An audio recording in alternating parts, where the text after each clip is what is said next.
और दद्दा जी के जीवन के बारे में, उनकी विविध घटनाओं के बारे में मैं दद्दा जी से स्वयं मिला भी था और उनका आशीर्वाद लिया सिंहस्थ में। जब उनने अपने, वैसे तो वो 108 उनके अनुष्ठान का संकल्प पूर्ण हुआ, उस समय भी उपस्थित था। और ये बात सही है कि योग्य शिष्य के योग्य उत्तराधिकारी अगर देखें तो करपात्री जी महाराज के माध्यम से, मैंने करपात्री महाराज को तो नहीं देखा है, लेकिन दद्दा जी को देख के कह सकता हूं कि अगर ये दद्दा जी का स्वरूप है तो करपात्री जी क्या कौन सी दुनिया के होंगे। हम सब जोरदार अभिनंदन करें आज के इस आध्यात्मिक विग्रह समारोह में।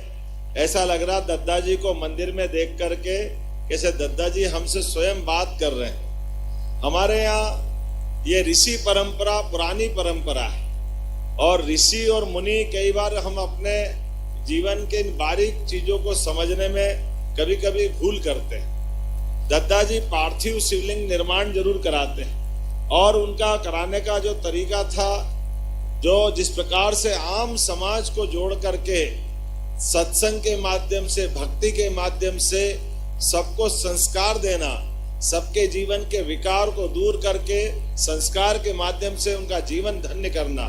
मैं आज के इस अवसर पर, यद्यपि समय की कमी है, 5 बजे के आसपास हेलीकॉप्टर उड़ नहीं पाएगा, तो भी हमने कहा कि कुछ भी करके दद्दा जी के लिए, तो वास्तव में जितने करोड़ों करोड़ों भक्त हैं, जो मुझे संख्या बताई गई कि दद्दा जी ने जितने पार्थिव शिवलिंग बनाए, हमारे यहाँ तो पूरे पृथ्वी लोक पर सृष्टि में जितने मनुष्य हैं सबके लिए एक शिवलिंग बन गया। इतनी बड़ी संख्या इस उनके माध्यम से बनाई गई।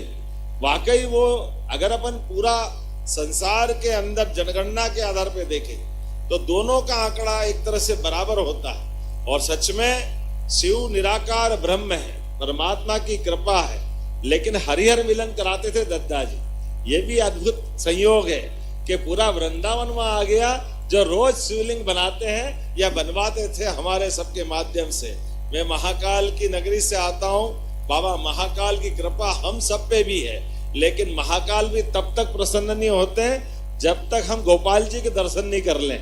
ये हमारे शिवाय नमः विष्णुवे नमः, शिवाय नमः विष्णुवे नमः, ये जो मंत्र, इस मंत्र के माध्यम से सच्चे अर्थों में सनातन संस्कृति की धारा लगातार बहती रहती है। मैं दद्दा जी के बहुत सारे अलग अलग प्रकार के चमत्कारों की चर्चा तो नहीं करूंगा, लेकिन उनके जीवन के वो सारे पक्ष जिनसे वो हिम्मत दिलाते थे। हमारी सरकार भी बहुत सारे काम कर रही। मेरा भी थोड़ा सा लोभ है कि हमारी सरकार ने भगवान कृष्ण के, भगवान राम के जहां जहां चरण मध्य प्रदेश की धरती पे पड़े हैं, प्रत्येक स्थान को तीर्थ बनाने का संकल्प हमने किया है। तो मैं हमारे आज के संत वृंद से निवेदन करूंगा, आप हमारा मार्गदर्शन करें। हमने एक और संकल्प लिया है कि हमारे अपने राज्य के अंदर शासन के स्तर पर पवित्र गीता के श्लोक के आधार पर गीता जयंती के पूर्व 11 लाख विद्यार्थियों के लिए सामान्य ज्ञान प्रतियोगिता हमारी गीता, भगवत गीता के माध्यम से कराने जा रहे हैं कि गीता जी के विविध पक्षों से। तो दद्दा धाम में प्राण प्रतिष्ठा महोत्सव का आयोजन, जहां पर मुख्यमंत्री डॉक्टर मोहन यादव की मौजूदगी, कटनी में कार्यक्रम का आयोजन हो रहा है। और आप देख सकते हैं तस्वीरें, मंच से संबोधित करते हुए डॉक्टर मोहन यादव नजर आ रहे थे। किस तरीके का महत्व उनके जीवन का रहा है लोगों पर, और किस तरीके से उनके अनुयायी जो हैं वो उनको फॉलो करते हैं, उनकी बातों का उनकी जिंदगी पर क्या असर है, ये सब विस्तार से बताते हुए मुख्यमंत्री नजर आ रहे थे। तो दद्दा धाम से तस्वीरें हैं आपके टीवी स्क्रीन पर। बता दें आपको, कटनी में और इस कार्यक्रम में कैबिनेट मंत्री गोविंद सिंह राजपूत, फिल्म अभिनेता आशुतोष राणा, कैबिनेट मंत्री संजय पाठक सहित कैबिनेट से जुड़े कई और सदस्य इस आयोजन में मौजूद हैं। कटनी से ये सीधी तस्वीरें हैं आपके टीवी स्क्रीन पर। मुख्यमंत्री की मौजूदगी में ये कार्यक्रम हो रहा है कटनी में।